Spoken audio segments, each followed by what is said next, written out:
Welcome to the Dubai Startup Ecosystem Chats. I'm your host, Erica Welch, and this is a series powered by Dubai Chamber of Digital Economy. And I'm really excited today because I have none other than Saeed Al Gergawi sitting across from me, who is the Vice President of the Dubai Chamber of Digital Economy. Welcome. Thank you for having me. Yeah, I'm really excited to dig into everything about the Dubai startup ecosystem with you, Saeed. Several years ago, the Ministry of AI was set up, and now I believe there's a lot of artificial intelligence education being put into place at secondary schools and maybe even beyond. Is that something the Dubai Chamber of Digital Economy has a hand in as well? Have you taken this sort of education element and talent management element and taken it into your role as VP? So it's not just, yes, and the short answer of that. One thing that we've done is through an initiative launched by His Highness Sheikh Hamdan called Create Apps in Dubai.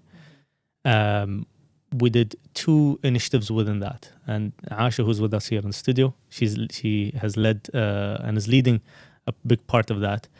So the first one is we developed, as per His Highness's request, an Emirati training academy. Because we heard some of the startups or the scale-ups here saying they want more Emirati talent. And so we developed a whole program that not only taught Emiratis of all ages how do you become sort of programmers and app developers, but even those that may not be technically inclined, we provided them with an option of saying, how do you set up a business that uses these technologies? How do you use AI tools to be able to set up your business in a way that makes sense for your market, for your product, seeing it how it's a product market fit, and all of that. And so the goal was to reach to 1,000 Emiratis. The team was able to beat that with over 1,300 Emiratis, and we're still engaging with them in terms of how do you develop your business and plug them into the work that we're doing at the Dubai Chamber of Digital Economy. The other is the Create Apps Championships, where we started by asking, how do we create a platform for people with ideas to use Dubai to make their ideas come to reality? And so the team came up with a 6-month program where people with great ideas can pitch these ideas, develop them into businesses, learn how do you pitch them to investors, learn how do you manage teams, learn how do you develop products for an industry that makes sense for your product, learn how do you then manage a team, how do you pitch on a stage, how do you talk to stakeholders, to decision makers, and then how do you roll into market. And so at the end of the 6 months, we shortlist the best ideas. The shortlisted finalists present these ideas to His Highness Sheikh Hamdan in front of an audience and as well with a panel of judges. They pitch, and usually we're quite mean, where we tell them you have 10 minutes right before they go in. We train them how to pitch within a minute. Wow. Because in reality, when you pitch to investors, that's usually the case. You either have 30 seconds or a minute to grab their attention. And so we saw a lot of traction from not only the attendees, but even from leadership here in the UAE that really loved the ideas that came up, as well as the individuals that came up with the ideas. They're trying to solve real issues, or they are trying to really come up with something new and really utilize the platform that the Dubai Chamber of Digital Economy provided and create something, whether it's a new career path or coming up with, making a dream come to reality.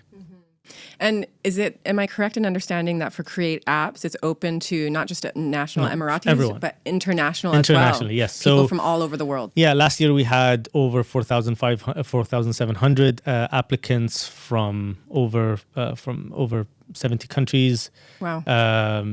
And all ages. So we had people who are still in school, people who, in the first edition, we had a group of students, they were in national service. So some of them were in a base working on this project, while half of the team are, in a co-working space somewhere.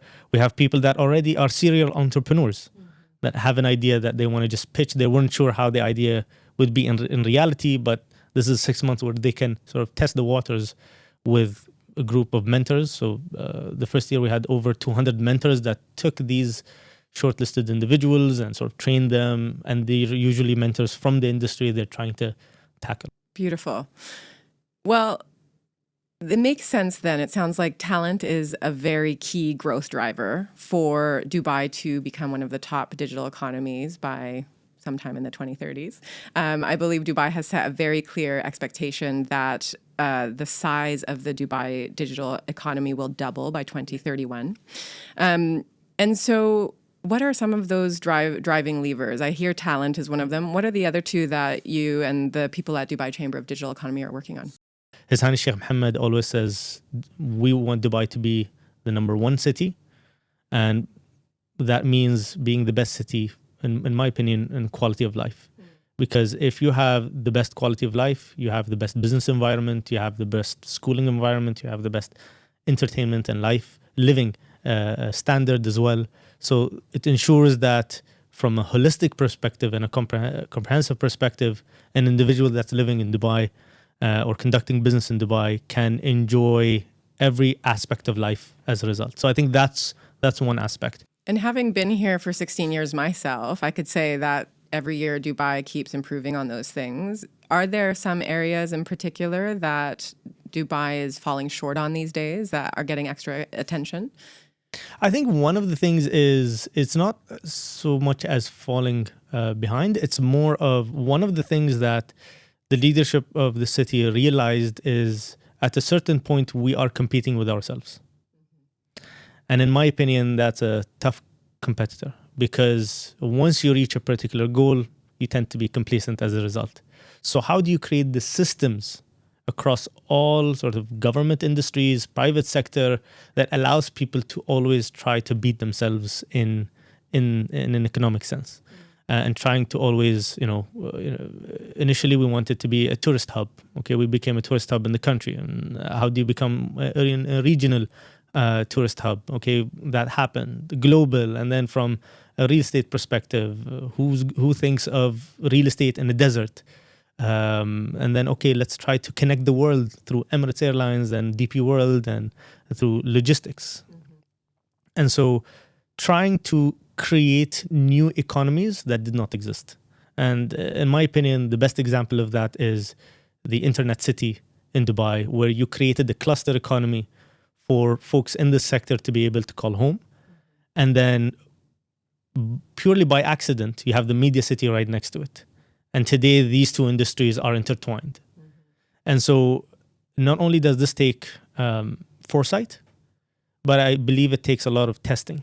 And so one of the things that Dubai does quite well is, as an entrepreneur or even as a government entity, which is something that may be uncommon to say, there is space to experiment with services, with legislation, with products.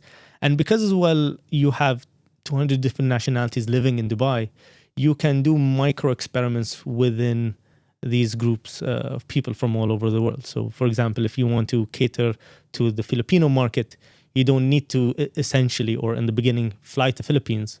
You can test it with the Filipino citizens here and then be able to at least get some kind of opinions and feedback as to how your product may fare in, for example, the Philippines in this case. Within that segment. Yeah. And so then as a result, the city has the services as well as the infrastructure to allow you to go and cater beyond. And one example is within the Dubai Chambers, we have over 30 offices around the world. So they act as a concierge for you if you're a Dubai-based business. Something as simple as, I'm in the market for data centers. How does that look like in Ghana? All the way to saying, you know what, I've decided to move. Where is the best office space? Who should I meet? What are the licenses I need to get? And you can get all of that done before you even step foot in that particular country. And so as a result, the city allows you and wants you to thrive. Because one thing that I want to make clear is Dubai ultimately is a city put together by merchants for merchants. It's a merchant city since 1833, which is, quote unquote, when the modern Dubai was first established. A lot of what Dubai became was a co-creation between the leadership here and different merchants from the region. And what does that mean? How does that manifest then? What does that say about Dubai's culture for those people that haven't visited here That yet? we are outcome driven more than other cities, in my opinion. So, for example, going back to focusing on the quality of life, we're very, very ambitious in being the number one city and providing the best services, the best roads, the best quality of life as a result. And this comes from, in my opinion, from a business background, because usually entrepreneurs are people who are innovators and people who want to be able to test the boundaries of what is possible.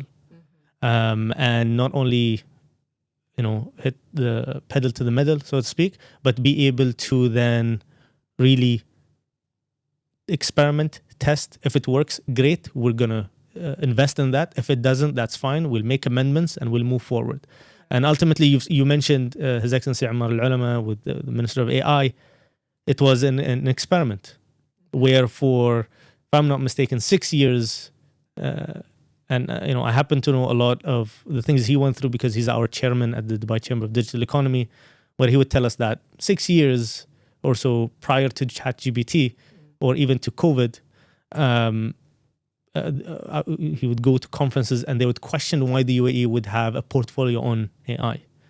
Once COVID hit and there was lockdowns and everyone went digital, it became quite clear that we do see an opportunity. We're going to double down on that opportunity, and we're going to find ways to adapt whenever that opportunity is ripened. Yeah, something I want to double tap on here. For those expats and for Emiratis living here, it is quite obvious that the Dubai Inc. statement or name that we apply to government entities makes a lot of sense. We were actually just having another ecosystem chat with an investor, and they're like, wow, sometimes you forget that you're dealing with government because they're so efficient and they're so outcome driven, as you've said. For those people out there that have never been to Dubai and don't understand this Dubai Inc. culture, where Dubai governments are really run more and more like private institutions with real KPIs, talk a little bit about that, where that came from, why that's part of the culture, and how different it is from other parts of the world. So it really stems from Dubai's leadership and how they operate. So the leadership here in the beginning of, let's say, the 60s and 70s and the formation of what is now the United Arab Emirates, in 1971, we had 45 college graduates across the country. 45. Okay. Folks with degrees, 5 of them were women. And so you're talking about a country that is not only young, but at the time does not have what is the traditional talent. And so you need to be creative in finding the right mindsets and the right talent internally that you can make the most out of. And so the leadership here were not shy in terms of, if someone has a good idea, we're going to utilize them. We're going to put them in a position and be able to prove themselves. If it works, great. They're given more responsibilities. If not, it's fine. Find another person that may be able to take that mantle forward. And so as a result, the way the government operates is on that aspect, which is very entrepreneurial. And that stayed within government. And another milestone was in the 90s, mid-90s, His Highness Sheikh Mohammed bin Rashid, the ruler of Dubai, announced the Excellence Awards for government. And again, excellence usually is something that large corporates do internally to see how do they operate, enhance efficiency and impact within the core business of a large corporate or a multinational. He took that and applied it into government and saying which government entity is going to be the best. And in the first 4 editions of this yearly program, he would go in and announce the worst performing government entities first. Yeah. And so imagine for 4 years, if you're responsible for an entity, you hope that he doesn't mention your name first, because usually it's from the worst performing to the best. And so as a result, many of these entities had to look inward to say, okay, the way we used to do things are harming us. And ultimately, we need to look at what are these new KPIs, which going back to quality of life, and how do we enhance them? Because ultimately, this is what leadership is looking at. And this is what we need to sort of cater for. And so a lot of the services came up as a result. And of course, quality of life also transcends over to corporates, startup founders, investors. And how I see that is removing red tape, making sure the bureaucracy stays clean, and the ease of doing business in Dubai is easier here than anywhere else in the world. And this is something going back to how does Dubai keep doing that? Now this is something happening on a federal level where the Prime Minister's office is leading something called the Zero-Bureaucracy Initiative. Wow. Where in the first edition of that initiative, they took out 500 different bureaucratic red tape or services that were not needed. So usually as a government, you're saying, hey, this is how I generate revenue. But when you put the lens of enhancing the quality of life, then your compass differs as a result. Now, let's talk a little bit about some of these new sectors, or maybe not new sectors, but fundamental sectors to the digital economy and how you're pushing those forward. Obviously, at the beginning, every digital economy starts out with fintech, e-commerce. And once that, a payment system is doable digitally, then all of these other sectors can take off. But now there's strategies around metaverse. I'm not sure if there's a cybersecurity strategy, but it's certainly one of the sectors that Dubai Chambers has been very public about attracting. Health tech. What else do we have? We've got some 3D printing. AI, 3D printing, food tech, prop tech, restaurant tech. Right. Yeah. So let's talk about these. Why are some of these the focus sectors for Dubai at this time? And what are some of the initiatives going on in the background to bring either homegrown, Emirati founded or locally founded startups, or maybe inviting transplants from around the world to come set up shop here? Absolutely. I think, in terms of a focus, one that Dubai really is doubling down, as well as the UAE, is AI. To the point where, as a city, there is a yearly blueprint, the Dubai AI blueprint, that's revised yearly by His Highness Sheikh Hamdan bin Mohammed, where he brings in all of government entities, leaders within the private sector, developers, investors, to come into one room and to say, okay, these are the latest developments. These are some things that we're sort of concerned about. Here are some aspects within, let's say, government services that are impeding the development of AI. And this is what needs to be updated. And then on a yearly basis, the city updates its view on AI. Wow. So it's not a 5-year strategy. It's not a 10-year strategy. It's a yearly strategy that we need to deliver on. And so, and the reason being it because AI cuts across all of these sectors we just mentioned.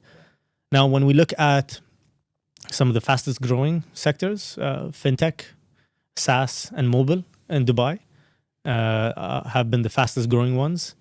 Being a financial center, fintech is one. But I think in terms of the way we're looking at it at the Dubai Chamber of Digital Economy is, how do we make it so that you have an idea, even if the market in Dubai is too small for you, how do we allow you to use Dubai as a launch pad to service global markets? Whether you're in, agri-tech, we can help you find a way to service the African continent. Or if you are in restaurant tech, how do you use Dubai to service Europe and other markets as well? So we do have, a sector that we're keeping an eye on, as I mentioned, AI. But ultimately, it's how do we ensure that all of these different industries can use Dubai one way or another. I love that. And you've been in the role now for 2.5 years. At Dubai Chamber of Digital Economy. What has most impressed you over this time? You've obviously made a bit of a leap over from being a space astrophile to then at Dubai Future Foundation. And now you're, spending your days rubbing shoulders with investors and startup founders all the time. What has impressed you about the trajectory that Dubai is on, and what have you seen? So I come from the government.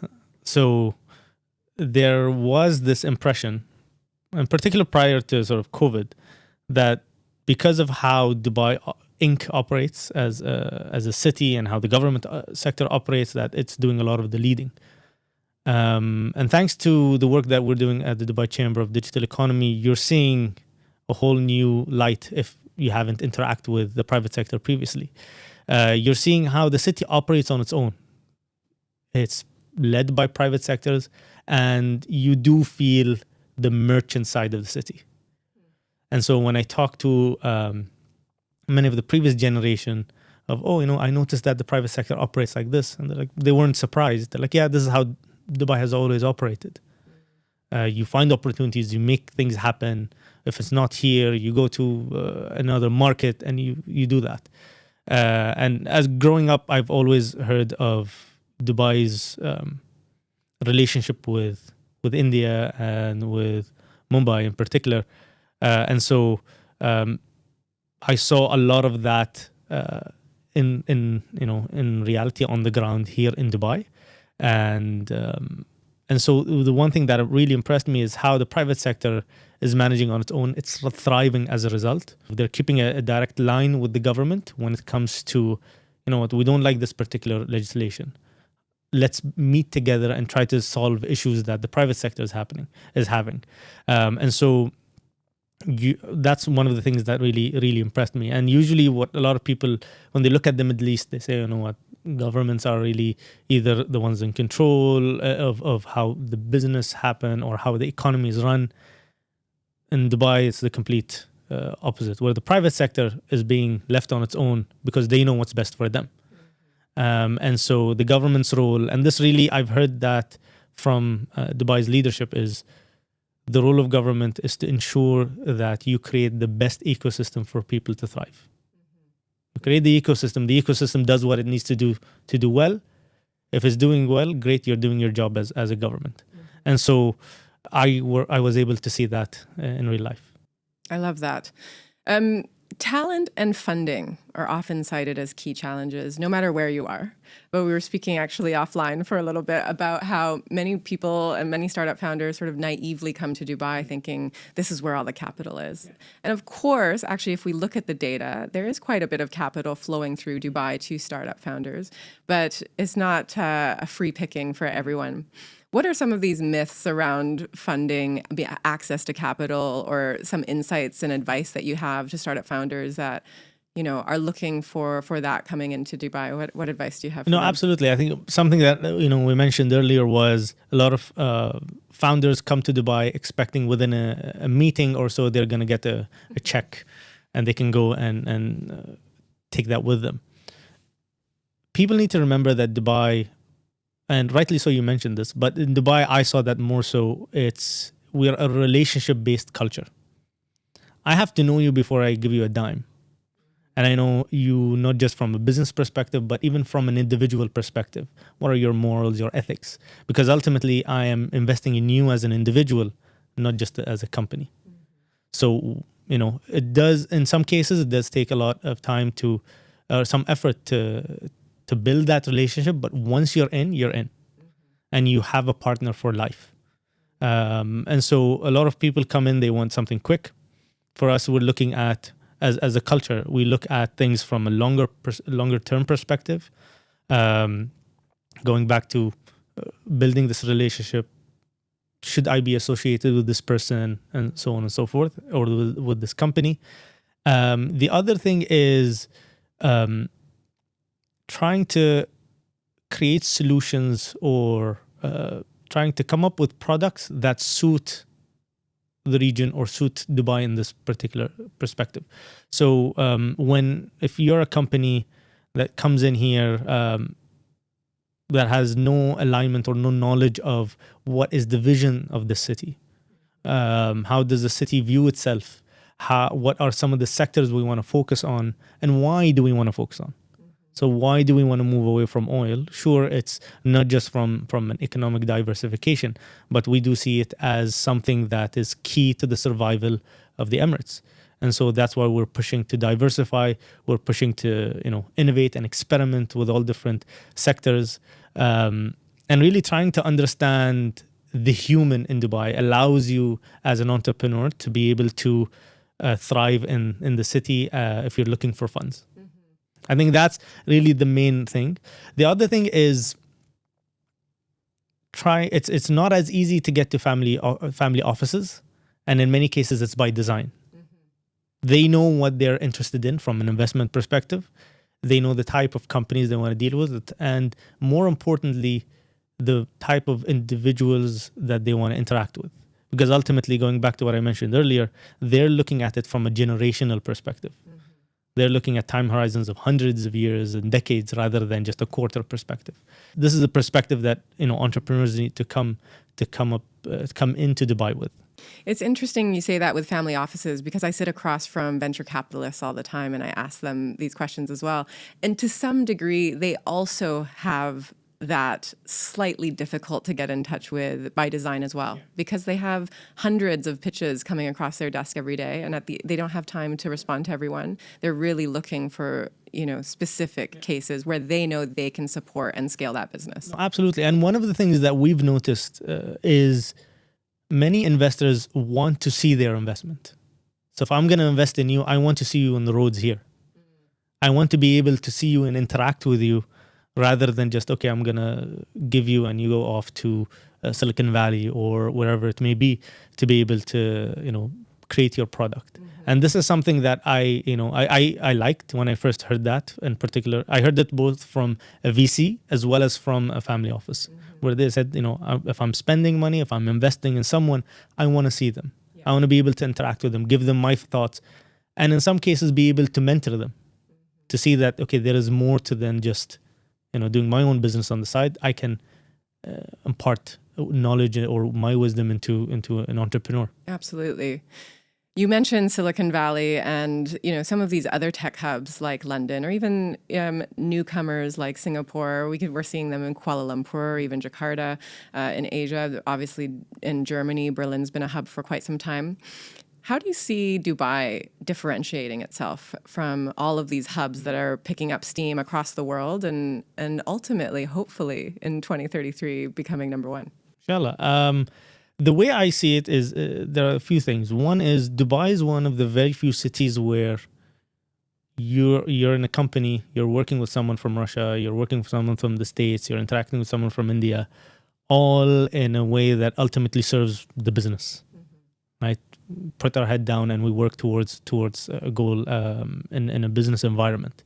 And that's not as common as it used to be. So Dubai ensures that you can have that. Going back to what I mentioned in the quality of life, looking at an industry or an economy at a holistic perspective rather than just focusing down on a particular perspective or a particular industry, and trying to diversify not just from an economic perspective, but even from a service and a support function that the city has to offer to businesses. The other, of course, the industries that we're in, that Dubai has really invested in, logistics, the aviation industry, allows you to cater to the rest of the world as a result. In some cases, in some cities, you cannot go beyond a particular market, whether it's Singapore and China. You cannot cater easily to Europe, so you need to go somewhere. And so as a result, it really goes back to the geographical location of the city, and Dubai and everyone in it really making the most out of this aspect, being a bridge between East and West and North and South. Beautiful. To close, Saeed, we could be talking for ages and ages, but I would love to ask you, on behalf of all of the startup founders out there that are tuning in and saying, I think I want to move my business to Dubai, what advice do you have for them? Reach out to the Dubai Chamber of Digital Economy. So we have a team that's dedicated to make your lives easier and to make that transition easier. So reach out to us and we'd be more than happy to help you. Saeed, thank you so much for your time today. Thank you for having me. If you enjoyed this content, continue listening or watching to future episodes where we speak to many of Dubai's startup founders, investors, and digital economy and startup ecosystem enablers. Also, the Dubai Chamber of Digital Economy has published an annual startup guide to help answer any questions you may have on how to register and start a company in Dubai. Download the guide now at the Dubai Chamber of Digital Economy website.